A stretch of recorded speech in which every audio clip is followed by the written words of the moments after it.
Allegations के बारे में वो तो अटेंडेंस का एलिगेशन लगाए, ये लो भाई 80% इस बार की attendance. If not Iron Man और SRCC में आप नहीं होते तो आप क्या कर रहे हो तभी? इफ़ नॉट आयरन मैन, भाई आयरन मैन नहीं होता तो फिर तो दिक्कत होती, क्योंकि Iron Man was the what we say turning point. तो मैं आयरन मैन कम्प्लीट होने का तो ट्रेडिशन होता है कि they give you beer, but उस टाइम मैं अंडर एज था तो मुझे बियर तो दी नहीं थी, तो बस वही बैठा था भाई वेट कर रहा था अपने पापा के फिनिश का। So hey guys, welcome back to our YouTube channel. और ये होने जा रहा है एस्पायर बीट्स का एपिसोड नंबर 3। हमारे साथ एक स्पेशल गेस्ट हैं जिनसे आपका इंट्रोडक्शन करवाते हैं। तो भैया। Hello guys, I am Avishkar Arun Ghazale, a second year student at SRCC. I am a student of BCom Honors and presently I am in semester 3 giving my semester exams. तो अभी सबसे पहले अगर मैं आपके एकेडमिक जर्नी के बारे में पूछूं, आपके क्या स्कोर्स वगैरह रहे हैं पास्ट ईयर्स में और आपने क्या अचीवमेंट्स वगैरह हैं, तो आप उनके बारे में बताना चाहें थोड़ा। Sure. So 10th I passed from Ashoka Universal School, ICSE board था, उसमें आई स्कोर 99%। उसके बाद में 11th-12th I was a part of Maharashtra board, उसमें मेरा 91% था, स्टेट बोर्ड था वो। After that CUT the, CUT में 770 स्कोर था। उसके बाद या SRCC फर्स्ट सेमेस्टर के GPA भी बता दूँ, 8.64 CGPA था फर्स्ट सेमेस्टर। सेकेंड सेमेस्टर का 8 GPA, 8 SGPA, अब थर्ड सेमेस्टर का चल रहा है। तो अभी जैसे कि आप कॉलेज के अंदर जनसेक भी बन चुके हो और आपके एक जो आयरन मैन फिनिशर नाम से होता है, तो आप उसके बारे में बताना चाहिए कि ये एक्चुअली में होता क्या है और इसके अंदर आपके मतलब अचीवमेंट्स क्या रहे, कैसे, और एक्चुअली में आपको क्या मोटिवेट किया इसको कंप्लीट करने के लिए, और एकेडमिक्स और इसको साथ में कैसे बैलेंस आउट किया, लाइक स्टडीज़ वगैरह, फिर कॉलेज भी पहुँचे और ऑब्वियसली कि SRCC कैसे पहली बार मन में आया, ड्रीम में आया, फिर कैसे पता चला। ओके, तो आयरन मैन की स्टोरी स्टार्ट होती है 2017 में। सो 2017 में जो मेरी सिटी है नासिक, वहाँ के IPS police commissioner doctor Ravinder Singhal sir, उन्होंने आयरन मैन कम्प्लीट किया था। तो फर्स्ट टाइम तब आयरन मैन के बारे में सुना था। तो आयरन मैन के बारे में बता दूँ, उसमें 3.8 किलोमीटर स्विमिंग होती है ओशन में, उसके बाद में 180 किलोमीटर साइकिलिंग होती है और उसके बाद में इमीडिएटली 42 किलोमीटर रनिंग होती है। तो पहली बार जब सुना था तो काफ़ी क्रेजी लगा था कि यार इतना लॉन्ग डिस्टेंस कैसे किया होगा, वो भी 17 आवर्स में करना होता है। तो जब उन्होंने किया, जो IPS है डॉक्टर रविंदर सिंघल सर, उसके बाद में मेरे पापा, my dad got inspired by him and even my dad thought of doing it. तो 2017 से 2019 में पापा ने ट्रेनिंग की और 2019 में पापा ने भी आयरनमैन कंप्लीट किया ऑस्ट्रेलिया में, बसल्टन ऑस्ट्रेलिया में उन्होंने आयरनमैन कंप्लीट किया। सो 2019 में मैं 9th में था, जब मेरे पापा तब अराउंड 40 ईयर्स के थे। तो जब मैंने देखा कि पापा ने कंप्लीट किया एट द एज ऑफ 40, तो फिर मुझे लगा कि मैं भी कर सकता हूँ। 40 साल का आदमी कंप्लीट कर रहा है, तो even I thought of attempting it. तो 9th में मैंने सोचा करेंगे।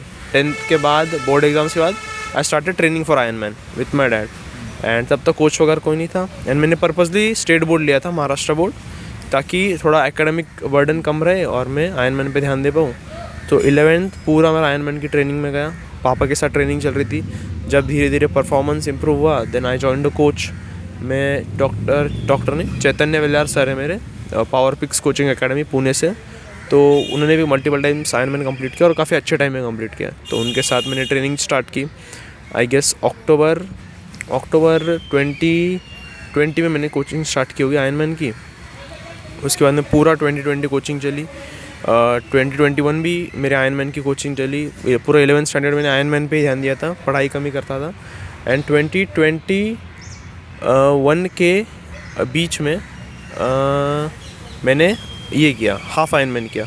बर्गमैन नाम का इवेंट होता है जिसमें आयरन मैन का हाफ डिस्टेंस होता है, 1.9 kilometre swimming, 90 kilometre cycling and 21 kilometre running. ये मैंने अराउंड 7 आवर्स में तब किया होगा। तब काफ़ी नई ट्रेनिंग स्टार्ट हुई थी। तो फिर जैसे जैसे ट्रेनिंग कंटिन्यू होती गई, मैंने 2022 में जनवरी में शुरुआत में एक इवेंट किया, स्विमाथॉन नाम का। उसमें 10 किलोमीटर स्विमिंग होती थी। तो 10 किलोमीटर स्विमिंग की डैम में, वो भी अच्छे टाइम में हो गई। जो जब कॉन्फिडेंस आया, हाफ आयरन मैन हुआ, स्विमाथॉन हुई 10 किलोमीटर की, then eventually I thought of attempting for Iron Man. तो मैंने आयरन मैन कजाकिस्तान के लिए रजिस्टर किया 2022 में, और इवेंट था 16 अगस्त 2022 को। तो फिर मैं और मेरे पापा ने डिसाइड किया था कि हम साथ में ही आयरन मैन में पार्टिसिपेट करने वाले, we will try our best to finish it together. तो फिर कजाकिस्तान गए, 3.8 किलोमीटर स्विमिंग हुई मेरी 1 hour 20 minutes में। उसके बाद में 180 किलोमीटर साइकिलिंग भी हुई 6 hours 20 minutes में। एंड फाइनली जो रनिंग थी 42 किलोमीटर में, वो मैं अराउंड 5 आवर्स में मैंने कंप्लीट कर दी। एंड टोटल टाइम मेरा अप्रॉक्स 12 आवर्स 53 मिनट्स था। सो देन मैंने आयरन मैन फिनिश किया था। एंड एज ऑफ नाउ मैं इंडिया का यंगेस्ट आयरन मैन हूँ at the age of 17 years 4 months. Legal age 18 होती है आयरन मैन कंप्लीट करने की, बट बिकॉज मेरे पापा ने भी आयरन मैन किया था, तो we talk to the race organisers की आयरन मैन मेरे पापा ने भी किया है, मैं भी उससे पहले से इंड्योरेंस इवेंट्स करते आ रहा हूँ। So can I get the official permission to participate in the Ironman? मतलब no problem, you can get the official permission. So as of now India का यंगेस्ट आयरन मैन हूँ, बस यही है। और जैसे ये आपने बताया कि 12 घंटे कुछ में आपने कंप्लीट किया, तो ये लगातार करना पड़ता है, लाइक स्विमिंग के बाद साइकिलिंग वगैरह? अभी थोड़ा डिटेल्स में जाऊँगा आयरन मैन के बारे में। सो आयरन मैन हवाई में स्टार्ट हुआ था 1970s में। हवाई में ऐसे ही एक to challenge the American Navy उन्होंने एक इवेंट स्टार्ट किया था आयरन मैन नाम का। उसमें उन्होंने रैंडमली डिस्टेंस एडजस्ट कर लिया और तब ये इवेंट हुआ फर्स्ट टाइम। कोना में हुआ था टू बी प्रिसाइज। तो कोना में जब ये इवेंट हुआ तब से इसकी पॉपुलैरिटी बढ़ने लगी कि भाई इतना लंबा डिस्टेंस कोई कैसे कर सकता है। तो धीरे धीरे इसकी जिस पॉपुलैरिटी बढ़ने लगी वेस्ट में, तो थोड़ा इधर भी आने लगा, यूरोप साइड, यूरोप के बाद एशिया साइड।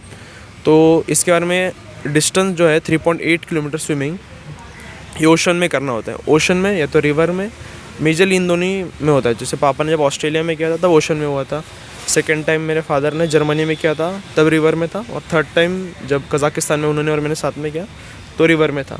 तो ओशन और रिवर में चैलेंज ये होता है कि थोड़ा करंट्स होते हैं, तो करंट्स में स्विमिंग करने की टेक्निक अलग होती है। If you are swimming in a swimming pool, पानी स्टेबल होता है, swimming is pretty easy in that. But ocean और रिवर में काफ़ी चैलेंजिंग होती है swimming, because you have to sight in the sense pool में आपको नीचे लाइन दिख रही है, एक ब्लैक लाइन, सो डायरेक्शन की दिक्कत नहीं है। बट ओशन और रिवर में जैसे करंट आता है आप डायरेक्शन आपको पता नहीं चलती। तो स्विमिंग करते हुए बीच में आपको आगे देखना होता है कि मेरा रास्ता ठीक चल रहा हो क्या नहीं। तो स्विमिंग के कुछ ये चैलेंजेस होते हैं।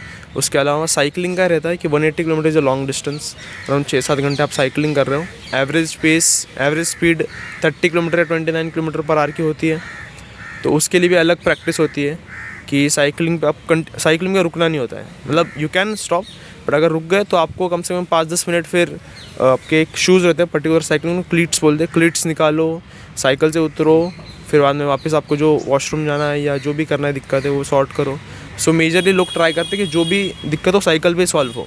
तो अगर किसी को कुछ खाना है तो साइकिल करते हुए कलेक्ट करते हैं, साइकिल पे खाते हैं, उनके पास जो भी पॉकेट है उसमें रखते हैं। पीना है नीचे साइकिल स्टैंड पे पानी का ये रहता है, साइकिल पे ही पियो। तो मेजरली सारी चीज़ें will try to do it on cycle to save our time.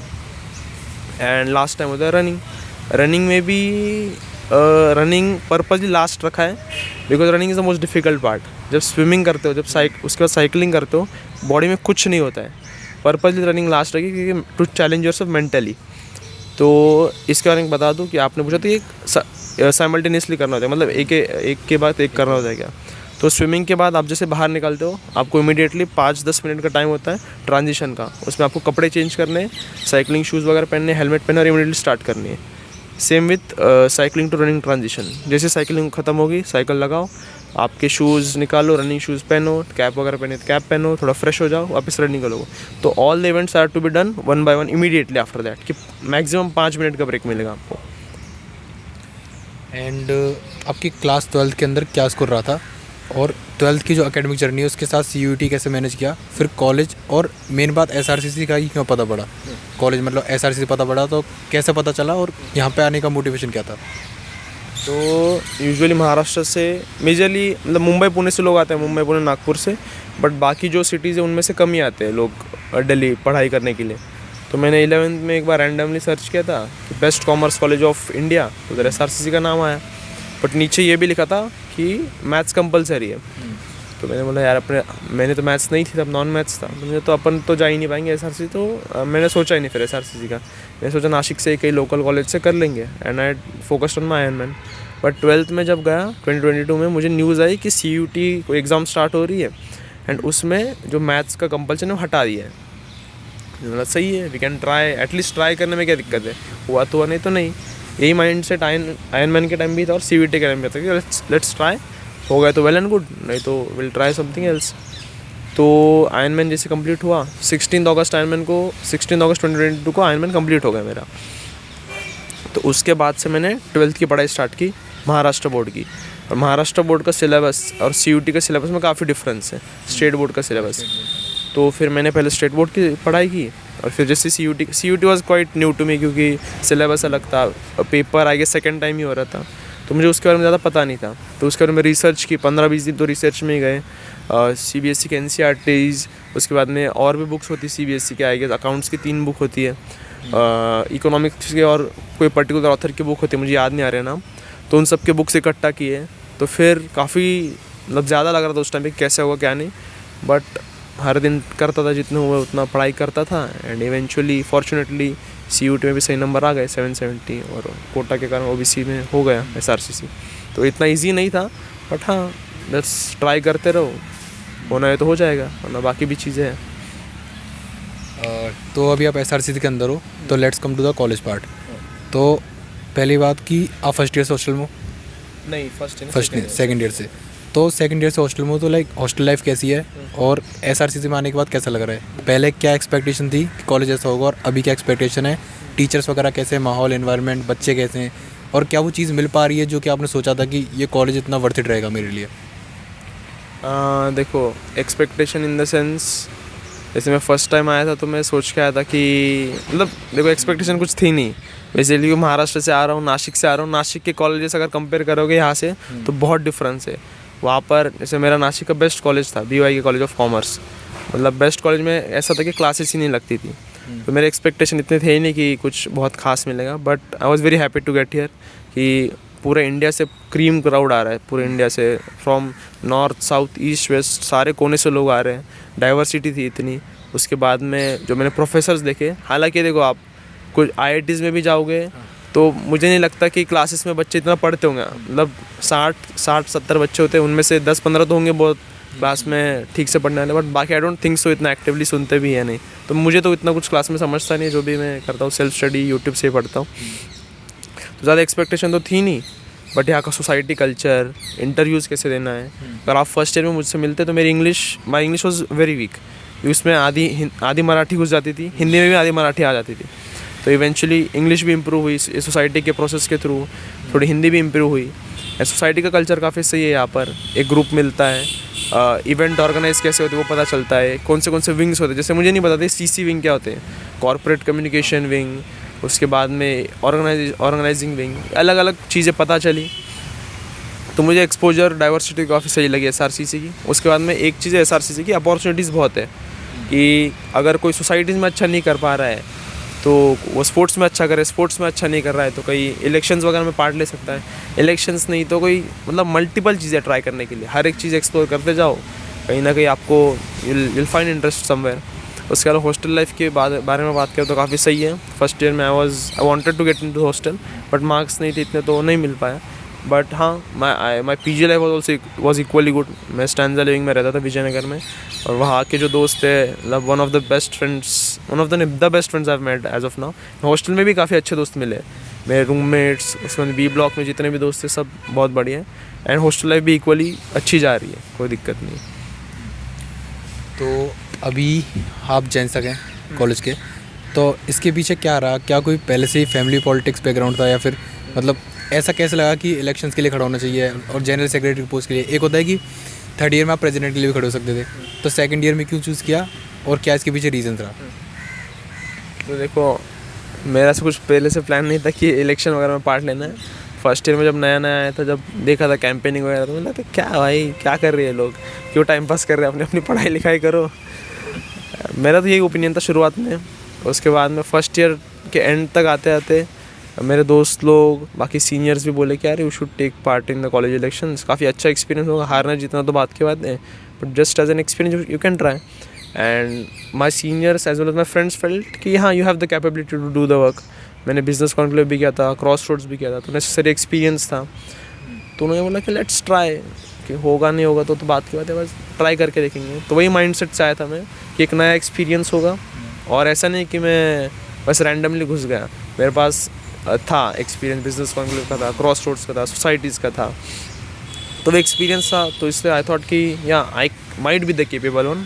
ऐसा नहीं बोलूँ कि I am the capable one, I am the best, ऐसा कुछ, बस ट्राई करने के लिए आया था। And eventually through the journey I understood कि काफ़ी सही जर्नी थी ये, एंड लेट्स होप कि अच्छा काम करूँ आगे और अच्छे इवेंट्स करूँ, जो भी स्टूडेंट्स इश्यूज़ है उनको एडमिन तक पहुँचाऊँ and I try to solve those.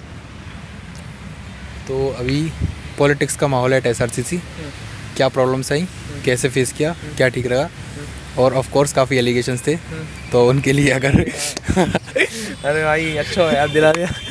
मैंने जस्ट मतलब ऐसा नहीं कि किसी को टॉन्ट वगैरह मार रहा हूँ, कि मैंने जस्ट अभी इंटरव्यू से पहले अटेंडेंस देख रहा था अपनी, मेरी अटेंडेंस इस समय 80% हो गई है। एक बार प्रूफ के लिए दिखा दूंगा मैं। तो पॉलिटिक्स का पूछ रहा था, तो देख as compare to other colleges SRCC का पॉलिटिक्स तो काफ़ी चिल है। बाकी रामजस में तो बहुत लड़ाई झगड़े होते हैं जितना मैंने सुना है। SRCC में इतना नहीं है, कि हेल्दी कंपटीशन चलती है, जो भी तुम अपना अपना काम दिखाओ, अपने अपने जो भी अपने काम किए हैं कैपेबिलिटी के बेसिस पे वोट्स मांगो, तो इतना जितना मैंने देखा ऐसा ही होता है SRCC में। बाकी इस बार मैंने देखा कि इंस्टाग्राम पे काफ़ी एक्टिव था, कि इतने सारे कन्फेशन चैनल्स, मतलब इतने पिछले बार थे बट इतने नहीं थे, इस बार तो पूरे फीड इन कन्फेशन चैनल से भरी हुई थी, और कुछ भी एरा गैरा मतलब ना लेना ना देना कुछ भी आ जाता था, कि इसने ये किया उसने वो किया। तो वो तो चलता ही है, it is a part of politics. Social media काफ़ी ज़्यादा एक्सटेंड में इस्तेमाल होती है इस बार, रील्स भी बन रहे थे मेरे पे, बट मुझे कुछ फ़र्क नहीं पड़ रहा था, क्योंकि मुझे पता है कि if you are true to yourself तुम्हें कुछ फ़र्क नहीं पड़ेगा। सच में कोई गलत किया होगा तो ऑफकोर्स तुम्हें अंदर अंदर डर लग रहा होगा, बट मेरा ऐसा कुछ सीन नहीं था। बाकी तो ठीक ही था, ऐसा कुछ नहीं कि कोई दुश्मन वगैरह कोई नहीं है भाई, जो भी अपोजिशन में था वो भी दोस्त ही है। बाकी चिल था, बढ़िया एक्सपीरियंस था। एलिगेशंस के बारे में, वो तो अटेंडेंस के एलिगेशन लगाए थे कि 20 से 80 हो गई। तो देखो बता दूँ कि जब बिजनेस कॉन्क्लेव चल रहा था तब मेरी अटेंडेंस थी 20%, नो डाउट, बट मेरे बेनिफिट्स थे बिजनेस कॉन्क्लेव में, और सारे प्रोफेसर ने बेनिफिट एक्सेप्ट कर लिए फॉर्चुनेटली। बट एक दिक्कत हो गई कि बेनिफिट्स रेगुलरली अपलोड नहीं किए, उन्होंने सारे बेनिफिट्स एंड में अपलोड कर दिए। जैसे एक साथ हम बोलते हैं ना हर एक महीने की अटेंडेंस रेगुलरली अपलोड करो, वैसा नहीं हुआ था। 2 महीने 3 महीने की अटेंडेंस एक साथ अपलोड कर दी, इसलिए वो इन्फ्लेटेड नंबर आ गया था। तो बस उसकी वजह से वो एलिगेशंस थे, बट ठीक है, थे तो थे, अब क्या करो, अब तो प्रूव हो गया कि भाई ऐसे कुछ एलिगेशन नहीं थे। बाकी इस बार की अटेंडेंस दिखाने तो दिखा सकता हूँ, दिखा दूँ, ये लो भाई 80% इस बार की अटेंडेंस सेमेस्टर 3 की। और ऐसा कुछ नहीं कि ऐसा कुछ प्लान नहीं है कि अगले साल प्रेसिडेंट के लिए लड़ना है या नहीं है। अगर कोई अच्छा कैंडिडेट होगा तो विल सपोर्ट हिम। बाकी ऐसा कुछ प्री प्लान कुछ नहीं चलता है, let's go with the flow. जो अच्छा बंदा होगा, जो अच्छा काम करने लायक होगा, उसको सपोर्ट करेंगे, नो डाउट। तो अभी जैसे जेनसेक की लीडरशिप में आके आपके क्या विजन्स हैं, क्या होना चाहिए, और क्या चीज़ें आपको कॉलेज के अंदर ख़राब लगती हैं जिनको हटाना ज़रूरी है काफ़ी ज़्यादा, और कैसे लाइक अब आने वाली 1 साल तक आप क्या विज़न रख के चलते हैं और कैसा बनाना चाहते हैं कॉलेज के लिए? देखो, कॉलेज में दिक्कतें गिनानी हो तो मतलब पेपर कम पड़ जाएंगे, इतने सारी दिक्कतें। जैसे स्पोर्ट्स कोटा वालों के लिए दिक्कत ये आती है कि सुबह प्रैक्टिस होती है, 7 साढ़े 7 बजे प्रैक्टिस चालू होती है, वो एक्सटेंड होती है 9 बजे तक। प्रोफेसर अटेंडेंस नहीं थे 8:30 वाली, कुछ प्रोफेसर्स बेनिफिट्स एक्सेप्ट नहीं करते। उसके अलावा टाइमिंग्स की दिक्कत तो हो गई स्पोर्ट्स कोटा वाले की। उसके अलावा देखो, इवेंट्स का तो सीन ये है कि पिछले बार ठीक है, काफ़ी सालों बाद यूनियन बनी थी, इसलिए इवेंट्स तो ठीक से नहीं कर पाए।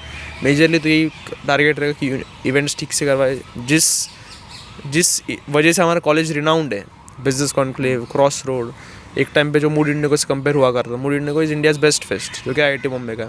तो our event Cross Roads was compare to Mood Indigo. But हाँ, अभी काफ़ी लेवल गिर गया पिछले बार, but will try to increase it, no doubt. हमारे पूरे एफर्ट्स होंगे कि जो दिक्कतें आ रही है इवेंट्स में वो इम्प्रूव करें। इसके बजट कितना होता है क्रॉस रोड वगैरह? बजट देखो, बजट तो करोड़ों में होता है, मुझे जितना अब तक पता है कि करोर्स में जाता है। It might be wrong, but crores में जाता है। एंड बिजनेस कॉन्क्लेव उससे थोड़ा कम होता है बजट, लाइक आप उससे आधा बजट पकड़ सकते हो बिजनेस कॉन्क्लेव। तो यही है, ये दिक्कतें देखो, गिनाने तो बहुत गिना दूंगा दिक्कतें। फेस्ट की हो गई, उसके बाद टाइमिंग्स की दिक्कत हो गई। उसके बाद में हमारे क्लासरूम्स होते हैं, अलग अलग क्लासरूम में। जैसे एक बार मैं कैंपेनिंग कर रहा था तो एक बच्चे ने बोल दिया कि देखो भैया, यहाँ पर जो सॉकेट है वो ख़राब है। हर एक जैसे एक जो प्लग रहता है, इलेक्ट्रिक प्लग, वो ख़राब था। उसके बाद कई क्लास में प्रोजेक्टर नहीं चलते, कई क्लास में टाइम टेबल की दिक्कत आती कि मतलब जैसे फॉर एग्जांपल मेरी जो क्लास शेड्यूल होती थी प्रैक्टिकल की, वो SCR4 में शेड्यूल होती थी, और SCR4 में तो प्रोजेक्टर चलता ही नहीं है। तो बहुत सारी माइनर दिक्कतें जो कि this time will try to solve, and this time काफ़ी सारी चीज़ें इम्प्लीमेंट हो रही है जो पिछली बार नहीं हो रही थी. So it would be our target to implement this things and give our best. और यूनियन का क्या ख्याल है? लाइक स्टूडेंट यूनियन पिछले साल नहीं बन पाई थी ठीक से, तो इस साल क्या सोच रहे हैं, मतलब क्या बन पाई, किस अकॉर्डिंग कोऑर्डिनेशन बैठ पाएगा? देखो, द थिंग इज़ अभी while contesting you all contested from different parties, but वो तो अभी हो गया है. अभी अगर उस पर भी झगड़ा करते बैठेंगे तो फिर आगे काम नहीं चलेगा. सो जो आर ऑन रिस्पेक्टिव प्रेसिडेंट है, मेरा भी जो आइडिया है कि काम करना है साथ में. जो भी हो पास्ट वाला इलेक्शन को भूल जाओ, आगे अच्छे से काम करो ताकि कॉलेज एक टाइम के बाद याद रखे कि यार इन्होंने अच्छा काम किया था. यूनियन भी बन गई है, कुछ टाइम के बाद ऑफिशियल नोटिस भी आ जाएगा स्टूडेंट्स जो स्मार्ट प्रॉफ है उस पर. तो वैसा तो कोई दिक्कत नहीं है कि कॉन्फ्लिक्ट वाला. We all will try to give our best irrespective of whatever has been the past. और अभी यहाँ के बाद कॉलेज के बाद फ्यूचर प्लान्स लाइक प्लेसमेंट वगैरह देखना है या फिर क्या आगे परस्यू करना है, मास्टर्स, गवर्नमेंट एग्जाम वगैरह? Look, I'll try to get an internship because देखो मेरे यहाँ पर मेरे फैमिली में किसी का कुछ ये बैकग्राउंड नहीं है, क्या बोलते हैं, कॉर्पोरेट वाला. तो आई वांट टू एक्सपीरियंस कि क्या इंटर्नशिप्स में क्या होता है, what is a corporate experience. But final goal मेरा यूपीएससी देना ही है. यूपीएससी में I am more inclined towards IPS, police की तरफ. Let's go with the flow and I will try to prepare as early as possible. जैसे मेरा tenure खत्म होगा I will try to start preparing for UPSC. तो अभी हाँ, एक और बात की, जैसे आप महाराष्ट्र बोर्ड से थे, सिलेबस डिफरेंट होता है, मैं भी स्टेट बोर्ड से था, तो प्रॉब्लम्स आती हैं काफ़ी सारी सीयूटी प्रिपरेशन के लिए. तो अगर आप लाइक स्टूडेंट्स के लिए कुछ टिप्स देना चाहो सीयूटी वालों के लिए कि कैसे वो टैकल कर सकते हैं, जो सीयूटी से उनका तो ट्रांजिशन स्मूथ होता है थोड़ा, लेकिन फिर भी कुछ प्रॉब्लम्स आती हैं, और अगर कोई स्टेट बोर्ड से उसका काफ़ी डिफरेंट पड़ता है, तो उनके लिए क्या गाइड देना चाहोगे कि अगर लास्ट के 1-2 महीने बचे तो कैसे क्या तैयारी? मेरा जो छोटा भाई है वो भी इस बार सीयूटी दे रहा है. जो उसको एडवाइस देता वो भी वही आपको दूंगा कि एक बार जब सिलेबस कंप्लीट हो जाए उसके बाद में जितना हो सके उतना मॉक पेपर्स दो. जितने क्वेश्चन सॉल्व करके उतना आपको पता चलेगा कि मेरा कौन से एरिया स्ट्रॉन्ग है, कौन से एरिया वीक है. इंग्लिश के, अकाउंट्स के, बिजनेस स्टडीज़ के, इकोनॉमिक्स के, मैथ्स सब के जितने हो सके मॉक पेपर्स दो, क्योंकि mocks will tell you the reality that आपने कितना पढ़ा है. नहीं भी पढ़ा है तो आप कहाँ पर वीक हो, कहाँ पर इम्प्रूव करना ज़रूरी है. यही है. तो जितने हो सके मॉक पेपर्स दो, बस प्रैक्टिस करो. तो अभी तो खैर इंटरव्यू ओवर होने का है, तो कोई फाइनल मैसेज आप अगर कहना चाहो तो? फाइनल मैसेज यही है कि यार चिल करो, ज़्यादा टेंशन मत लो, जैसा चल रहा है just go with the flow. अगर कोई अपॉर्चुनिटी मिल रही है तो ट्राई टू ग्रैब इट. हो पाए तो वेल एंड गुड, नहीं हो पाए तो move on to the next opportunity. तो जितना मैंने देखा है कि बच्चे बहुत स्ट्रेस आउट हो जाते हैं. यहाँ पर एक मनन भाई है हमारे दोस्त, तो काफ़ी स्ट्रेस रहते हैं पढ़ाई के मामले में कि ये नहीं हो रहा वो नहीं हो रहा है. इतना लोड नहीं लेना है, चिल रहो, बस अपना बेस्ट दो, कि जो भी हो अपना बेस्ट दो. हो पाए तो ठीक, नहीं हो पाए तो मूव ऑन. एंड जितने हो सके दोस्त बनाओ. My richest asset of SRCC is my friends. My friends are उनके वजह से ही जो हूँ, दोस्तों की वजह से हूँ. My personality, my achievements, everything is because of my friends. तो बस वही दोस्त बनाओ, अपना बेस्ट दो हर एक चीज़ में, चलने दो. सो अभी तो ये इंटरव्यू ख़त्म हुआ है and we are having a 2-3 minutes of like rapid fire round. So उसके लिए देवांश. तो आविष्कार भाई, जो लोग जानते होंगे वो जानते ही होंगे कि कितने हंसमुख हैं, बट नहीं पता क्यों इंटरव्यू में इतने सीरियस है.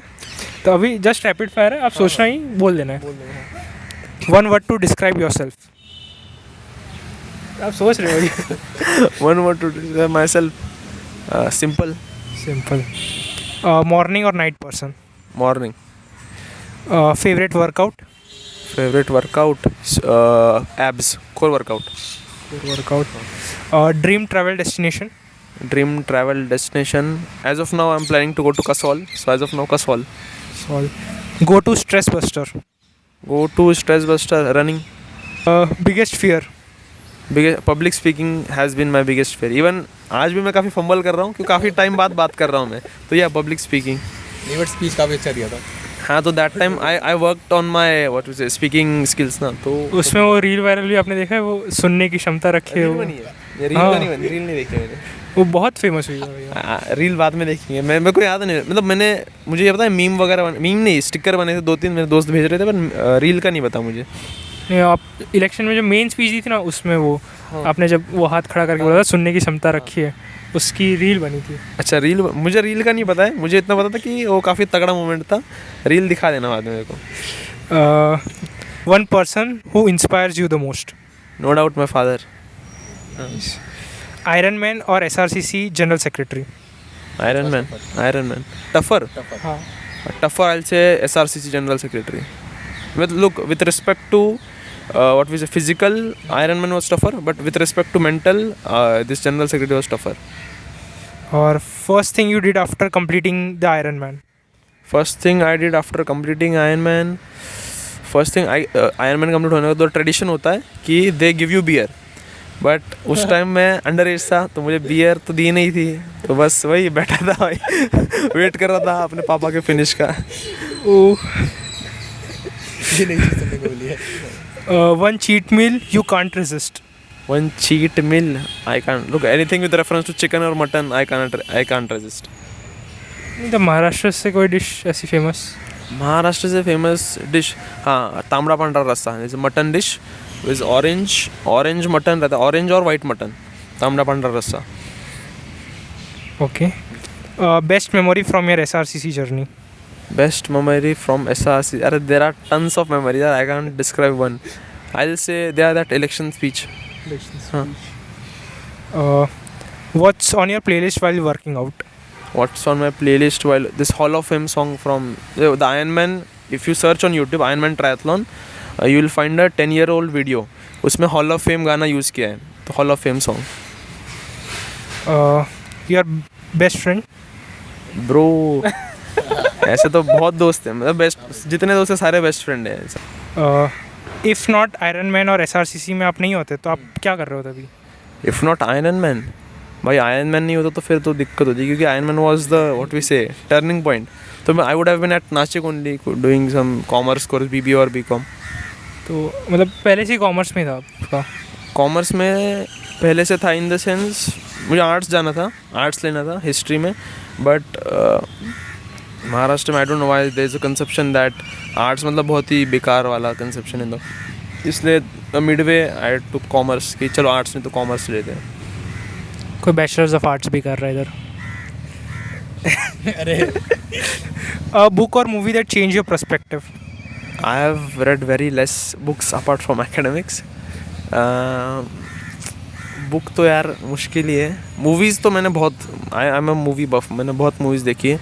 मेरी one of the favourite movies that I am Kalam movie from what we say, I don't know the what we director's name, I am Kalam movie है, बच्चों की मूवी है बट मुझे सही लगती है। उसके अलावा और भी साउथ इंडियन मूवीज़ बहुत देखता हूँ मैं, साउथ इंडियन मूवीज़ मुझे बहुत पसंद है। KGF हो गई, अभी पुष्पा 2 तो मैंने देखी नहीं, रिसेंटली एक लकी भास्कर मूवी देखी है। तो मूवीज़ तो बहुत है फेवरेट, कि पर्टिकुलर नहीं है ऐसे कोई।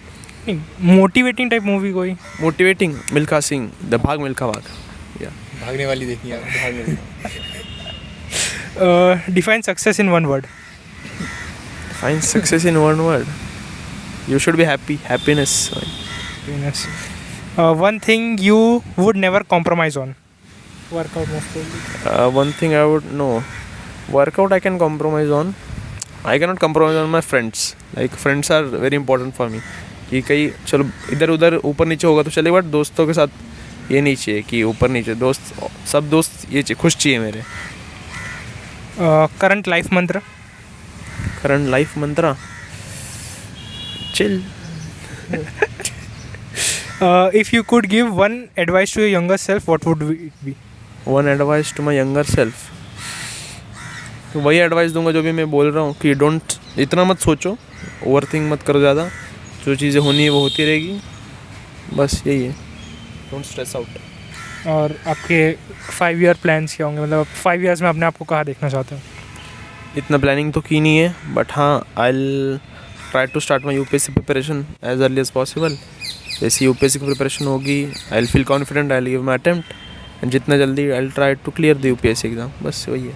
तो आपने जैसे बोला आयरन मैराथन में वो आपने 180 किलोमीटर साइकिलिंग के थ्रू कंप्लीट कर लिया था, और रनिंग में भी आप रोज़, हाँ डिस्टेंस एक बार फिर से बता दो। 3 पॉइंट मतलब 4 kilometre swimming, 180 kilometre cycling, 42 kilometre running. मैं कॉलेज में किसी को आयरन के बारे में बताता नहीं हूँ क्योंकि I have to repeat the distance again and again कि लोग सुन के बोलते हैं यार वापस बता डिस्टेंस क्या है, तो वही है।